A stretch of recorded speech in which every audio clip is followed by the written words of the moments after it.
ስለኛ ብሎ አይደል እንዴ ሁሉ ዱላ የቀመሰው? ስለኛ ብለን አይደል እንዴ የተተፋበት? ስለኛ ብሎ አይደል እንዴ እጁን በዛ በመስቀል ላይ የተሰቀለው? ግን እሱ ብድር አልመለሰም። አባት ሆይ የሚያረጉትን አቁምና ይቅር በላቸው ነው እኮ ያለው። ዛሬኛ ቂም በቀለኞች ነን። እሱ ግን እንዲህ ነው ያለው። በዚህ ዘመንም አባት ሆይ የሚያረጉትን አቁምና ይቅር በላቸው እንበል። የሚያሰናክሉን ሰዎችን ይቅር በላቸው እንበል። የሚወጉንን ሰዎች ይቅር በላቸው እንበል። ስለነሱ እንማልድ። ሊወጉን የመጡ ሊቸነክሩን የመጡ ሊያንገላቱን የመጡ ሰዎች አሉ። ግን እነሱን ደግሞ ይቅር በላቸው ብለን ስለነሱ መጸለይ አለብን። ለምን ዘመኑ ከፍቷላ። ፍቅራችሁ ያለ ግብዝነት ይሁን። ክፉን ነገር ተጸየፉ ነው ያለው። ከመልካሙ ጋር ተባበሩ ነው ያለን። አባታችን ብሎናል። ከመልካሙ ጋር እንድንተባበር እግዚአብሔር ያግዘን።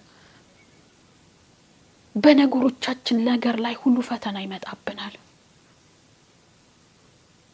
በቃ የማንሰማው ነገር የለም። የምናየው ነገር ሁሉ ነገር ፈተና ነው።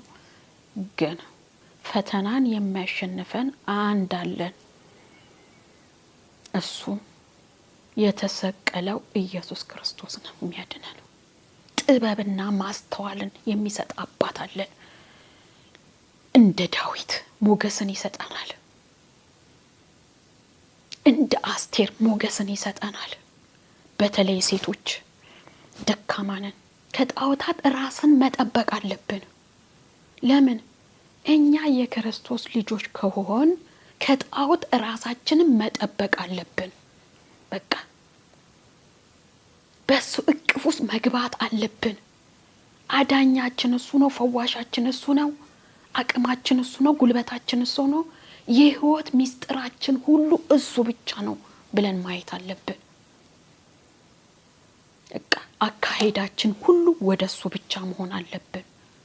ፍቅራችን ሁሉ እሱ ነው። የዋህነታችን እሱ ነው። ትዕግስታችን እሱ ነው። ከማንኛውም ሰው ጋር ደግሞ በመልካም መኖር አስፈላጊ ነው። ዛሬ በየጸበሉ ቦታ የሚያለቅሱ ሰዎች አሉ። የሚያነቡ አሉ። በዲያብሎስ እስራት የተያዙ አሉ። በስጋቸው ላይ ብዙ መከራ የወደቀባቸው አሉ። ወዳጆች ሆይ እግዚአብሔር ያድናቸዋል። ለምኑ ታገኛላችሁ፣ እሹ ታገኛላችሁ፣ አንኳኩ ይከፈትላችኋል ብሎናል። ዛሬ ትድናላችሁ። እኔም ድኛለሁ፣ እናንተም ትድናላችሁ። እግዚአብሔር ያድናል። መልካም ጎዳና ያሳየናል። እሱ ይመጣል፣ ይወስደናል። በመከራ ውስጥ ያላችሁ ሁሉ እግዚአብሔር ይጎብኛችሁ። ቅዱሳን አባቶቻችን ይጎብኛችሁ። ጻድቃን ሰማዕታት ይጎብኛችሁ። ዛሬ በዝግ ቤት የሚያለቅሱ አሉ። ዛሬ ምድሯ ሁሉ ተጨንቃለች።